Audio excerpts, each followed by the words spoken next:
নমস্কার, জয় শ্রী গণেশ। স্বাগতম আপনাদের প্রত্যেককে।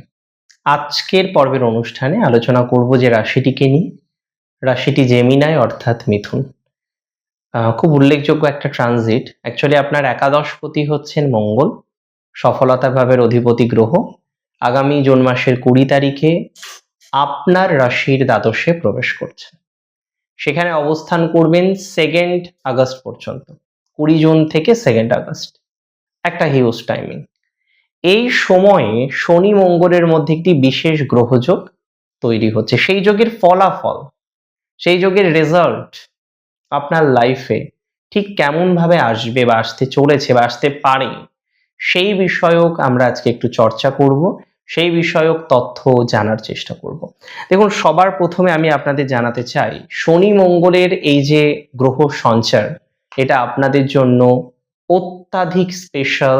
কারণ বিগত কয়েক মাস ধরে, প্রায় বছর খানেক ধরে আপনি প্রচুর প্রচুর প্রচুর বেশি পরিশ্রম করছেন এবং অতিরিক্ত দায়িত্ব নিয়ে পরিশ্রম করছেন। একজন যখন দায়িত্ব নিয়ে কাজ করে, তার দায়িত্ব থেকে তো ভালো ফলটা আসা উচিত। আপনি যখন একটা বৃক্ষের বীজ বপন করবেন, সেই বৃক্ষ থেকে চারা জন্মাবে, আপনি তার পরিচর্যা করবেন, সেই বৃক্ষ একটা সময় বড় হবে, ফলের বৃক্ষ হলে ফল দেবে, ফুলের বৃক্ষ হলে ফুল দেবে। অ্যাটলিস্ট যদি ফল বা ফুলের বৃক্ষ না হয়, অন্তত ছায়া দেবে, তাই না? অক্সিজেন দেবে বাতাসে, পরিবেশে। তাহলে আজকে আপনি এই যে পরিশ্রম করছেন, তার তো একটা ফলাফল আসবে। দেখুন, শনি আপনার সফলতা ভাবের অধিপতির উপরে দৃষ্টি দিচ্ছেন। কে এই শনি? বলছে শনি হচ্ছে কর্মফলদাতা। আপনি কাজ করেন, শনি তার ফল দেয়। আমরা ভালো কাজ করলে সুফল দেবে, খারাপ কাজ করলে কুফল দেবে। এটাই তো শনির বার্তা, মূল বার্তা। এবং শনি পরিশ্রমী। পরিশ্রম শনির মূল বিষয়। শৃঙ্খলা, পরিশ্রম, কর্ম, বিলম্ব, ধৈর্য, অবশ্যই ঠান্ডা এবং ধীর। শনি হচ্ছে বরফ আর মঙ্গল হলো আগুন। হঠাৎ, এক্ষুনি, এখনই মানে এখনই যায়। দেখবেন কিছু কিছু বাচ্চারা একটা বায়না করলো মানে এক্ষুনি দিতে হবে তাকে। এক্ষুনি মানে এক্ষুনি, উঠলো বাই কটক যায়। কিছু কিছু বাচ্চার মধ্যে এই প্রভাবটা কম। ঠিক আছে, চেয়েছে বাবা এনে দেবে, দুদিন ওয়েট করি। তাহলে বুঝে নেবেন কোন প্ল্যানেটের ইনফ্লুয়েন্সটা বেশি থাকতে পারে। তাই আজকে যখন শনি মঙ্গলের দৃষ্টি, মঙ্গলের উপরে শনির দৃষ্টি, একটা কনফ্লিক্ট আসবে।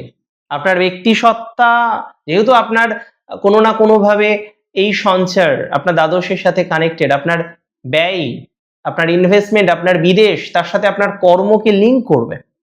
এই সময় আপনার এনার্জিকে সঠিক দিকে চালিত করতে না পারলে আপনার মানসিক বিভ্রান্তি বাড়তে চলেছে।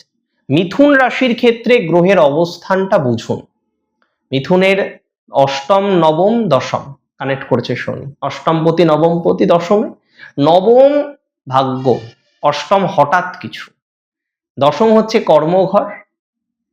আপনার একাদশপতি মঙ্গল সফলতা ভাবের অধিপতি, আপনার ষষ্ঠপতি মঙ্গল উপচয় ভাবের অধিপতি গিয়ে কোথায় বসলো? আপনার দ্বাদশে। এখানে বিপরীত রাজ্যক তৈরি করলো ষষ্ঠপতি দ্বাদশে, আর এদিকে শনি দশমে অবস্থান করে দৃষ্টি দিচ্ছে। খুব কমপ্লিকেটেড একটা ট্রানজিট। এই ট্রানজিটে ফার্স্ট অফ অল আপনার কর্মজীবন প্রভাবিত হবে। আমি বলে দিই, আপনারা যারা বিদেশ যেতে চাইছেন, দীর্ঘদিন ধরে একটা প্ল্যান করে বসে আছেন, না এবার আমি ফরেনই যাব, এবার আমি বিদেশি যাব, এবার আমার দূরে যেতেই হবে, এবার আমার দূরের পরিকল্পনা করতেই হবে। কোনো একজনকে হয়তো টাকাও দিয়ে বসেছেন, আবার অফিসে চেষ্টা করছেন যোগাযোগ করে যাওয়ার জন্য। বিদেশের রিলেটেড কোনো ইভেন্ট হঠাৎ করে সাকসেস পাবে মিথুন রাশি। তবে মিথুন রাশির এই ট্রানজিটে আমি বলে দিই, পরিশ্রম কম করা যাবে না, পরিশ্রমের যেন কোনো ত্রুটি না হয়। মাইন্ড ইট, আপনার পরিশ্রম যেন না কমে। পরিশ্রম কমলেই বিপদে পড়বেন, মাস্ট।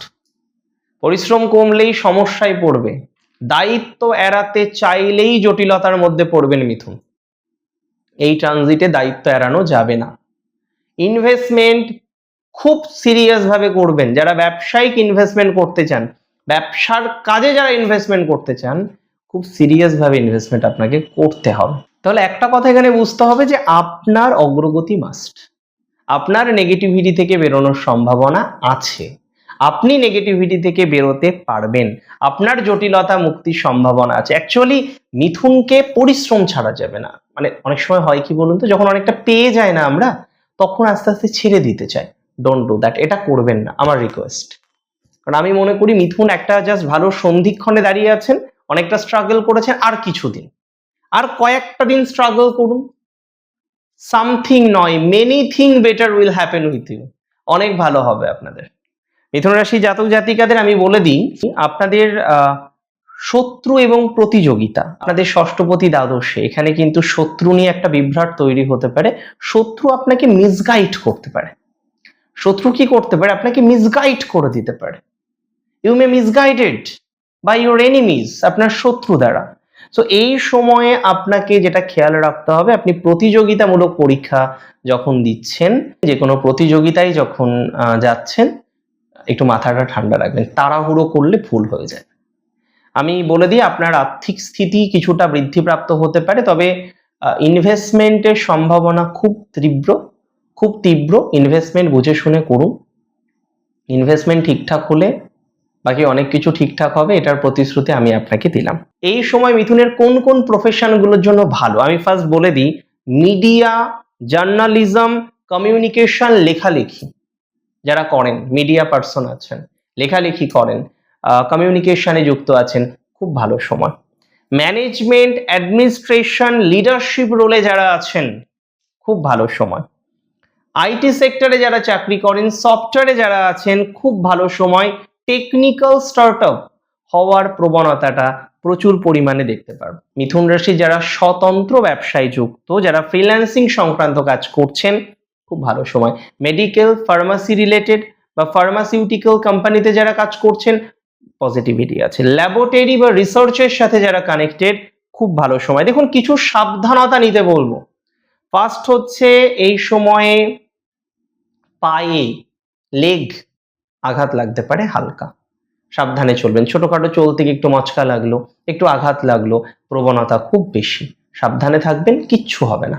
মনের মধ্যে ভয় রাখবেন না, বাট সেফটি ফার্স্ট, মেনটেন করে চলবেন, ভালো হবে। আমি বলবো এই সময় অহংকার করাটা আপনার জন্য চরমতম ভুল হতে পারে। কোনো কারণে, কোনো বিষয় নিয়ে অতি অহংকার এই সময় আপনার করা যাবে না।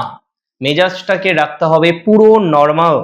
এই সময় আপনার মেজাজ বাড়তে পারে, অহংকারী মেন্টালিটি চলে আসতে পারে, এটাকে নিয়ন্ত্রণে রাখার চেষ্টা করুন। হ্যাঁ, আমি বলে দিই, এই সময় মিথুনকে তার কিছু সিবলিংস থেকে সাবধানে থাকার পরামর্শ দেব, কারণ সিবলিংস এর সাথে সম্পর্ক ডিটোরিয়েট করতে পারে, একটু বিপজ্জনক জায়গা তৈরি হতে পারে, কিন্তু দ্যাট ইজ ভেরি ইম্পর্টেন্ট। মিথুনের এটা মেনটেন করতে হবে। সিবলিংস এর সাথে সমস্যা, গন্ডগোল বেড়ে যাওয়া, এটা একটা সমস্যা হতে পারে। ম্যারেজের ক্ষেত্রে তাড়াহুড়ো মিথুনকে করতে সম্পূর্ণ বারণ করব। তবে কিছু হ্যাবিট থেকে আপনি বেরিয়ে আসতে পারবেন। আমি আরেকটা পৃথক ভিডিও বানিয়েছি আপনার 7টি গোপন বিষয় নিয়ে, চেষ্টা করুন সেই জায়গাটাকে একটু মেনটেন করার। অনেক ভালো থাকুন আপনারা প্রত্যেকে, সুস্থ থাকুন, স্বাভাবিক থাকুন। জয় শ্রী গণেশ।